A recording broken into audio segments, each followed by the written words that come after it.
Salut, j'espère que vous allez bien. Alors aujourd'hui, je réponds à une question posée par Sophie, qui est sophro-analyste et qui a un site internet et qui commence à faire, enfin, ça fait un moment qui fait des vidéos sur YouTube. Donc, on me pose la question, est-ce que c'est toujours intéressant de faire, est-ce que c'est intéressant quand on a un blog qui est dédié justement au référencement de son activité, est-ce que c'est intéressant de continuer à faire de la vidéo?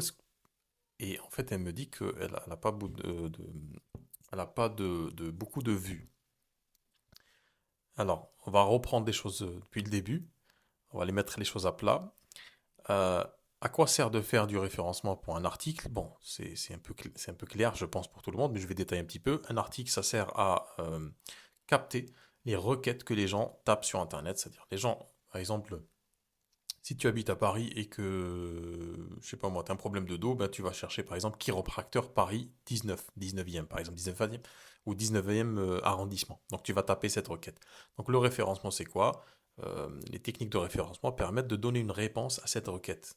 Cette réponse, généralement, elle est sous forme de d'article. Donc, on va créer un article, l'optimiser pour qu'il soit, pour que Google se dise, entre guillemets, euh, cet article-là répond à cette requête-là. Grosso modo, c'est ça. Donc, travailler sur le référencement, c'est très important. Ça prend du temps pour se mettre en place, c'est tout à fait normal parce que vous avez beaucoup de concurrence et que Google indexe, c'est-à-dire absorbe ces sites internet euh, et met face à face une requête et un article posté.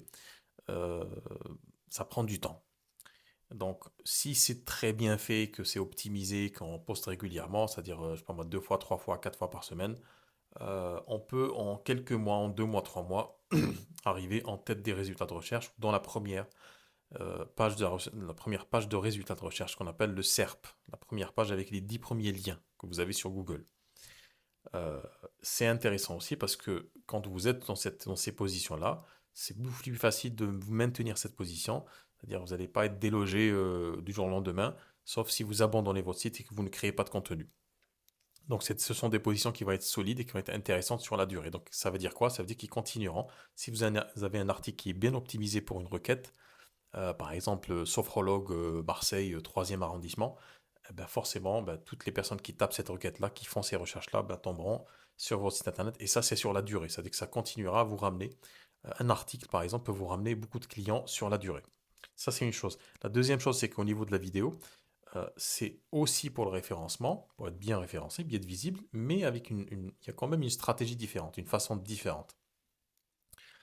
Euh, La vidéo, elle sert avant tout à faire du branding, de la marque personnelle. Ça veut dire qu'elle va créer, elle va montrer aux gens qui vous êtes physiquement. Parce que les articles, c'est bien joli, mais on se cache derrière les articles. Certains mettent des photos à eux ou à elles, mais c'est pas suffisant pour donner confiance. Mais quand vous parlez comme ça, comme ce que je suis en train de faire, quand vous parlez à quelqu'un en vidéo, en fait, il vous voit en train de bouger, en train d'articuler, et il écoute votre discours et il arrive à voir si vous êtes quelqu'un de franc, de direct, de pas direct, d'authentique, de faux, de fourbe, de vicieux. Ça se voit en fait quand vous parlez à quelqu'un. Donc la vidéo, c'est pour faire du branding, c'est pour montrer que vous êtes installé, que vous êtes un thérapeute, une thérapeute, et que c'est vraiment vous qui allez accompagner ces gens-là. Et donc ça met les gens en confiance, et puis ça dit aux autres que bah, cette personne, elle se montre sur Internet, elle se cache pas. Donc c'est une personne de confiance, parce qu'on a normalement, fondamentalement, on a plus confiance dans quelque chose qui se voit que dans quelque chose qui ne se voit pas, par définition. Donc, ça, c'est une première chose. La deuxième chose, ça sert aussi à faire du référencement. Et ce qu'il faudrait, j'en parlerai à la fin de la vidéo, comment faire un bon référencement pour, si vous êtes sur YouTube. Mais c'est important aussi de comprendre que la différence avec un article, c'est que quand vous postez une vidéo et qu'elle est bien référencée, c'est-à-dire l'article, c'est-à-dire la vidéo, pardon, le titre est optimisé et la description est optimisée, et toutes les infos qu'il y a dans la vidéo, avant de poster, de toute façon, vous allez voir sur YouTube, il y a plein de choses à optimiser, en fait, vous pouvez apparaître dans l'heure. Et ça, c'est un truc incroyable dans le référencement. C'est-à-dire que moi, j'ai déjà fait ça très très souvent, il faudrait que je le refasse plus. Aujourd'hui, j'ai moins ce besoin parce que mon site internet est très bien référencé sur les requêtes que je cible. Euh, mais parfois, je me rappelle que j'avais besoin de me référencer, d'être visible sur quelques mots-clés. Et en fait, je regardais ces mots-clés-là et je me rendais compte, c'est-à-dire quand je tapais le mot-clé, je me rendais compte que sur cette page-là, ben, il n'y avait aucune vidéo. C'est-à-dire, vous voyez, quand vous êtes sur Google, quand vous tapez une requête, vous allez avoir des sites internet, des blogs, des annuaires, de la publicité en haut. mais parfois vous avez des petites miniatures avec des vidéos. Et donc là, si je vois qu'il n'y a pas de miniature vidéo, c'est que c'est une opportunité à prendre. Et donc je crée des vidéos pour apparaître. Donc sur certaines de mes requêtes, quand vous tapez, vous allez avoir bon, mon site ressort parce que ça fait un moment que je le travaille, mais vous allez avoir aussi des miniatures avec des vidéos que j'ai faites moi-même. Donc vous imaginez la rapidité avec laquelle on peut accéder à ces places-là qui normalement prennent 2 mois, 3 mois, 6 mois ou plus parfois si on est un peu feignant et qu'on n'a pas forcément les bonnes méthodes. Donc, la vidéo, elle sert à ça aussi, donc, créer de la confiance avec votre audience et aussi être référencé rapidement. Maintenant, euh, question, dans quelle proportion faire de la vidéo pour répondre à Sophie? Est-ce que je continue à faire ou pas? Oui, il faut continuer à faire. Si tu as euh, assez d'énergie pour continuer, fais-le. Mais il faut le faire de une bonne manière, une manière bien, peut-être passer sur un ratio de 80-20, donc la loi de Pareto, 80% de temps pour les articles, ou 80% c'est-à-dire 8 articles, par exemple, sur 10 publications, il va y avoir 10 articles et 2 vidéos. Euh, Ce qui serait intéressant, c'est de voir quelles sont les requêtes que les gens cherchent.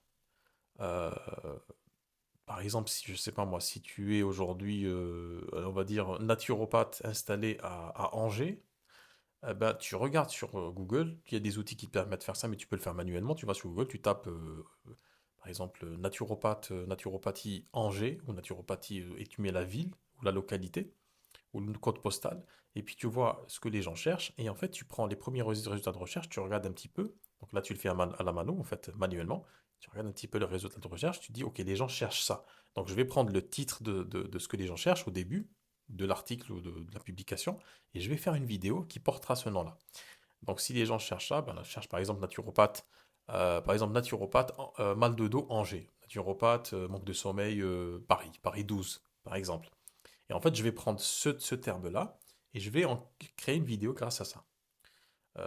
Donc par exemple pour cet exemple, je vais pas dire naturopathe Angers mal de dos que ça, non, je vais créer une phrase qui contient ces mots-clés. Il faut que ça soit quand même comestible par les gens qui vont regarder ta vidéo. Donc je mettrai par exemple comment venir à bout du mal de dos euh, à Angers. Et entre parenthèses, je mettrai naturopathe, grâce à la naturopathie, par exemple.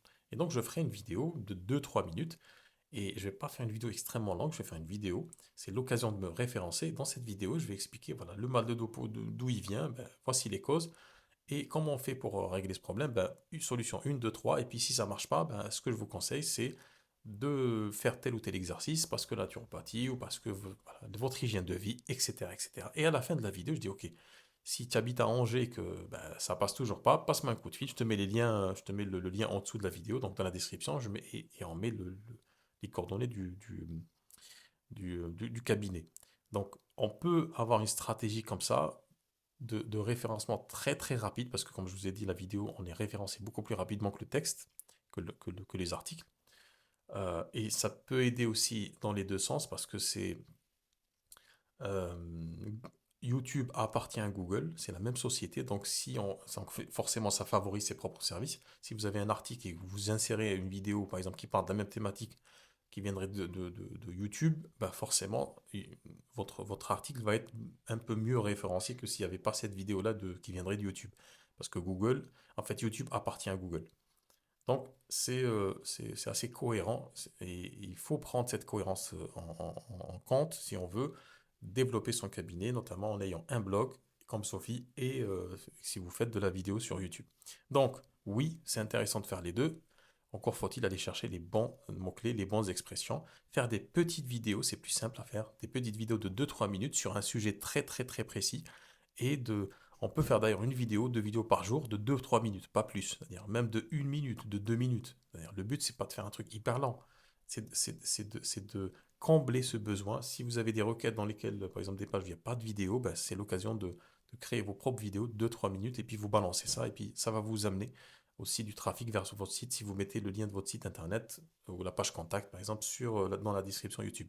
Voilà ce que je voulais te dire, Sophie, et puis tous les autres sur cette question. Et si vous avez des questions, c'est en dessous que ça se passe. Vous me laissez vos commentaires et puis vous pouvez aussi rejoindre, si vous n'y êtes pas encore, le groupe sur WhatsApp. Donc je vous dis peut-être à tout à l'heure dans le groupe. Ciao.